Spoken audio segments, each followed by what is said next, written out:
Learning about the skeleton directory in WHM. This demo assumes you've already logged into WebHost Manager, WHM. Now let's learn about the skeleton directory. Click the Account Functions link.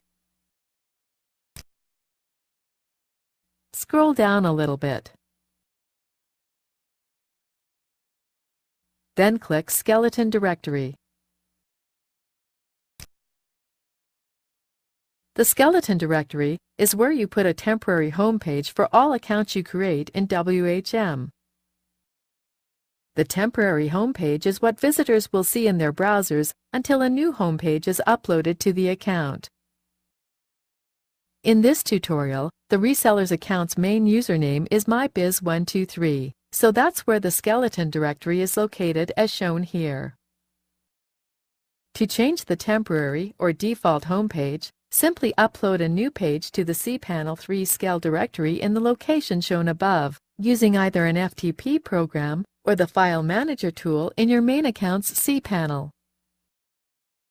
This is the end of the tutorial. You now know how to view the skeleton directory in WHM.